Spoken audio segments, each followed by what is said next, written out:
Hey, welcome to Aussie Wristwatch. I'm Jessica, and today the collective we, I am going to talk about a couple, well, let's face it, all my watches are my favorites, but a couple of iconic watches. And it's really an unfair comparison in the sense that they're both watches that are famous in their own right with their own incredible history and origins. But they do get compared a lot, I've found, since I've been taking up this hobby and getting into watches, and that is the Rolex Submariner, and in the case of today, the date, and the Omega Seamaster 300M Professional, of which I own them both. I'm actually wearing my wife's Sedna Gold Omega 300M today. She's got the date window on hers. It's 42 millimeters. I own this one, which is the 43.5 millimeter, no date, in ceramic and titanium. And my latest, well, not actually my latest addition to my collection, but one of my most recent additions to my collection, my Rolex Submariner date.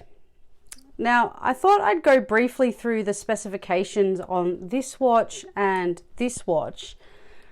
Like I said, this is not really a comparison video, notwithstanding the clickbait title that I've probably put up to get everyone to watch this, but whilst they kind of are similar, even aesthetic-wise, in terms of being black, I guess, in simple terms, they're very different watches, and they're equally as good as each other. I'm skipping to the end with that comment, but let's just indulge me, if you will, a little bit. So let's do a very quick spot check of specifications. We start with the specifications of my Rolex Submariner. It's a 41 millimeter oyster case. Now, as I've alluded to in other videos, it measures at, I think, 40.6 millimeters, so they kind of round it up a little bit. It's a 12 millimeter thick case. It's got the classic oyster bracelet, which, to be honest with you, fits like an absolute glove because it has the quick slide. I'll show you. It has the quick slide adjust. Oops. See? And it's absolutely fantastic from that regard with this watch. Like, I can't fault that at all. It's a Cerachrome bezel with tachymeter. It's in black. It's got the 3235 or 3235 caliber with automatic movement. It's water resistant to 300 meters.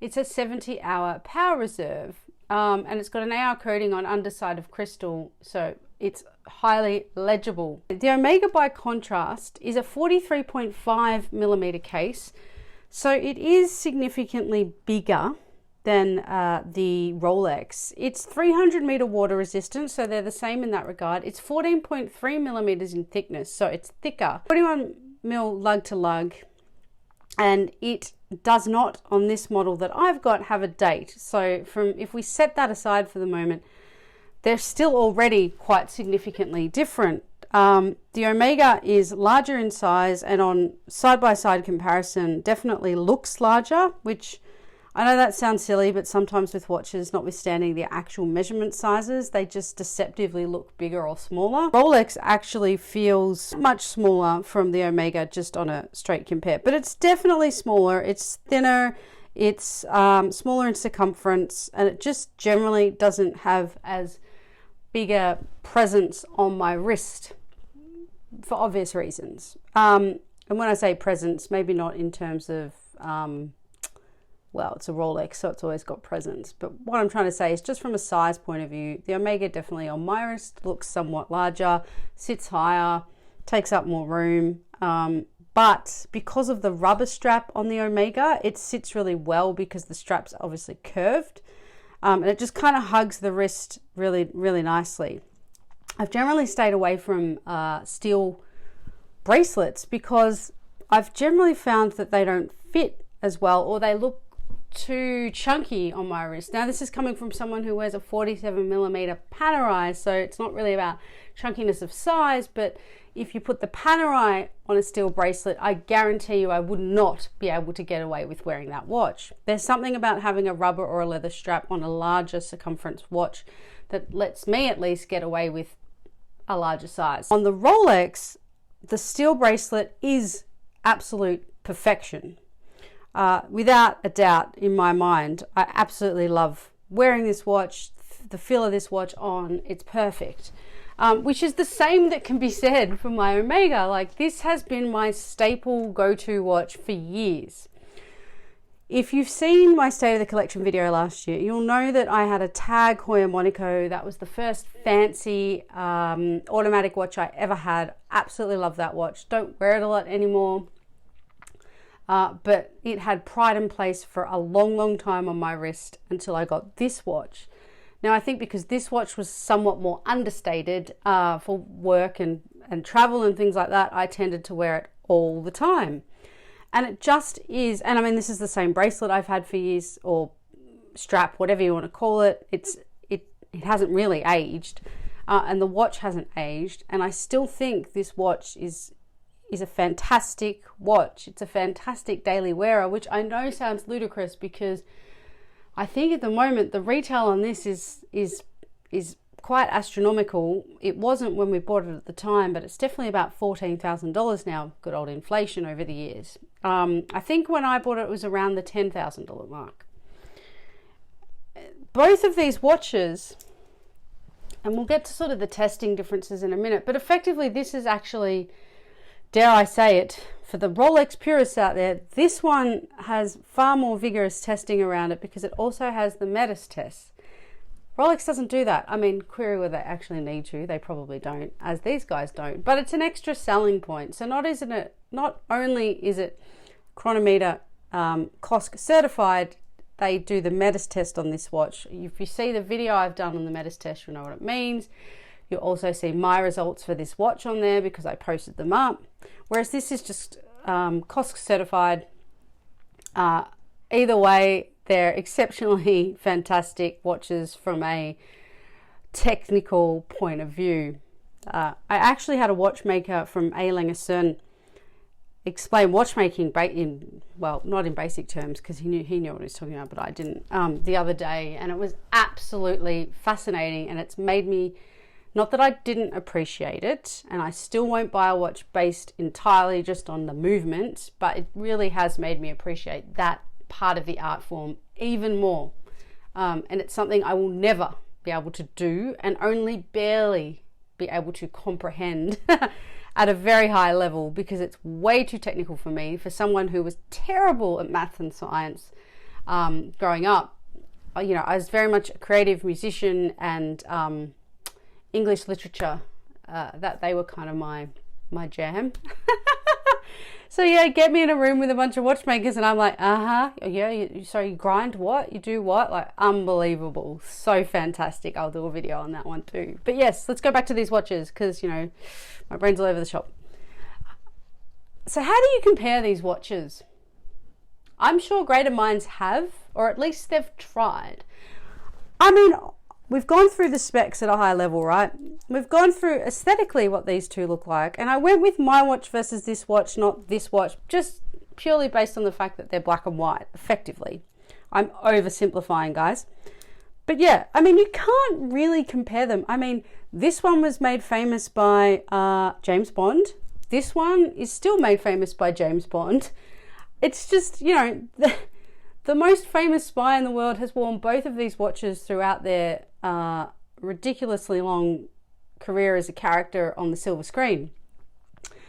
This one was actually not this particular model, obviously, but this watch, the Rolex Submariner, was the Rolex of choice of Paul Newman, who actually made, ironically, the Tag Heuer Monaco and the Daytona famous. But this was actually effectively his daily wear, which I find quite funny. And as someone who now owns this watch, I totally get why this is someone's daily wear. If you just had this watch in your collection, as much as it pains me to say as an Omega Seamaster fan, if you just had this watch and nothing else in your collection, you'd almost have a perfect one watch collection.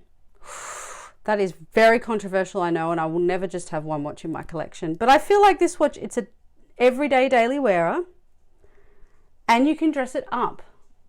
The only problem with this watch, well, probably not the only problem, but the problem I will raise here is because of the notoriety of Rolex, the popularity of Rolex, the scarcity of Rolex, you can't have this as your daily wearer. Maybe in Australia, yes, but like in other parts of the world, I probably wouldn't be able to wear this watch down the street every day. That's the cold, harsh reality of where we're at.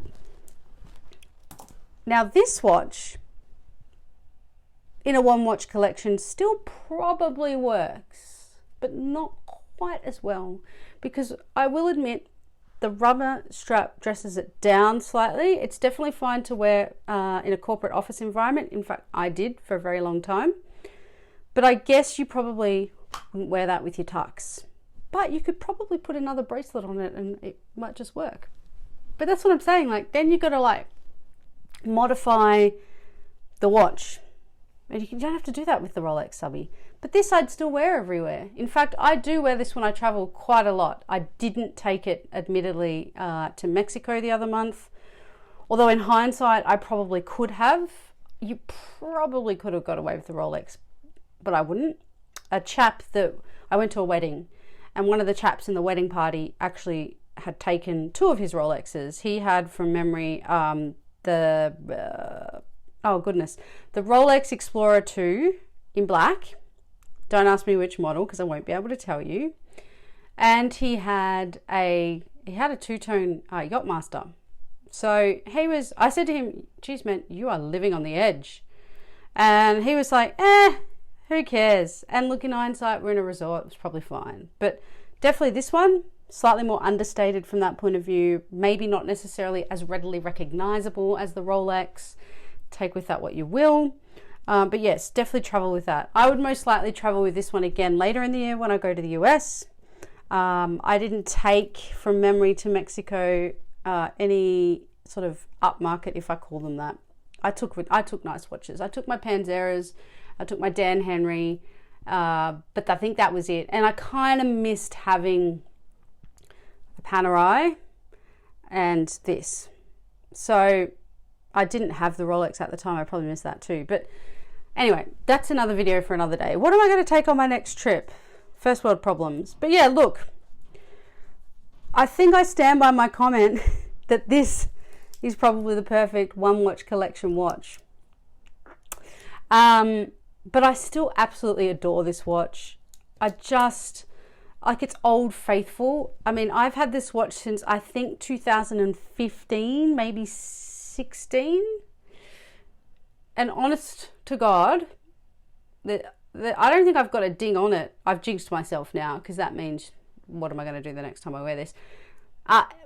It still looks like new. Like, it doesn't age. You know, you've got a clear case back on this watch, like an exhibition case back, sorry, which does, I mean, it's pretty. I'm not going to lie. I do love being able to see the movement, or at least part of the movement, in a exhibition case back. You don't get that on the Rolex, but you get some other things that are just perfection, like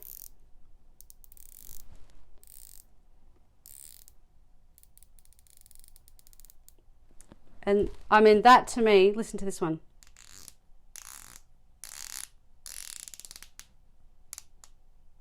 Still very cool. It's just not the same as this.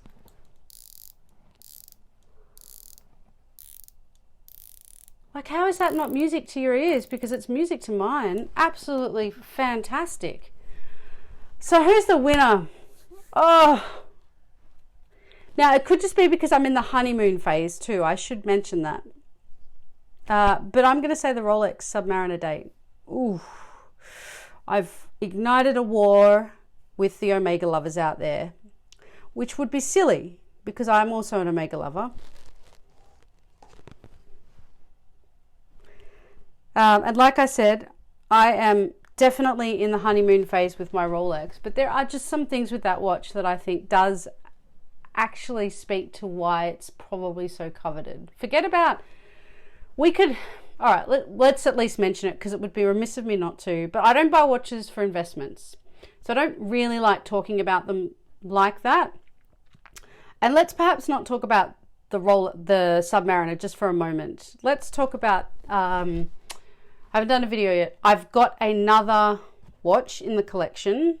There's a story around how that came to be, but it's circa 2001, 2002, Rolex Explorer 2. And so I don't know many watch brands, if any other than Rolex. That's not true, sorry, because I think Patek, there are a few. There are less than a handful of brands out there where the watch secondhand, and I'm not talking about, to me, and this could be wrong, guys, to me the grey market is like someone goes into a Rolex store and within the next 12 to 24 months, they flip a watch that they've never worn with the clear intention of making a profit. I'm talking about like genuine secondhand, so let's say 5+ years old. I don't know that many watches where you're going to be paying, if not slightly above retail, or just under retail, depending on which model it is. From that point of view, I mean, Rolex are definitely doing something right. And from an investment point of view, or from a, I don't know, fiscally responsible point of view, which, let's face it, we collect, or we're watch enthusiasts. We're either collectors or we just, well, I think everyone's a collector in their own right who's an enthusiast. Whether they meet the technical definition or not is irrelevant for this. But as a collector, you probably aren't buying watches as an investment per se. You're buying them because you love them. If the flow-on effect is that you've made some good investments along the way with Rolex or one of the other brands that retain value as they do, then good on you. But that's certainly not why I buy them. But I think it's remiss of us to not at least raise that as a bonus, I guess, if you end up with a watch that retains or actually increases in value. In my experience, my Omegas don't do that. My Panerais certainly do not. But again, I'm not buying them for that purpose. It's just an added bonus, I think, if that's what happens. But it can't be ignored, I guess, when you're doing a straight comparison between the two models. But, I mean, I'm going to continue to keep wearing all of these watches, all of these models, and enjoy them. That's why I have them. That's why I love them. The more I learn about not only these models and brands, but all watches, like I said, I'm going to do a video on A. Lange Cern. I don't have any of those watches because they are way out of my price point right now. But I've just discovered them, and the precision and amazing expertise and innovation that goes into those, that it's blown my mind. So it deserves, I think we need to talk about it. But in terms of these two classic watches, they are both fantastic, and really it is up to the individual to buy what is right for them. And if you're lucky enough, like I've been, to have one of each, then fucking great. And if you can only pick one, well, pick the one that sings to you. Don't pick the one that other people are telling you is like the one to have or that's the good investment. Pick the one that you want, that you put on your wrist and you just see it there and go, oh, I absolutely love that watch and I have to have it. That definitely happened with this watch. I didn't go into the store to buy an Omega. In fact, my wife went in to get this watch. There's a whole story around that, which I've told before. I put this on and we both were like, oh, that is an absolutely beautiful, stunning watch that I have to have. So she bought it for me. Thanks, baby. Yeah, look, that's my thoughts on these two watches, Jess style. I think I want to hear what your thoughts are in a polite, respectful way, everyone. Let's not pile on the Rolex or the Omega hate. It's not worth it. To each their own, but at least tell me your learned thoughts on this topic. I would like to hear them. And until next time, have an awesome week, guys.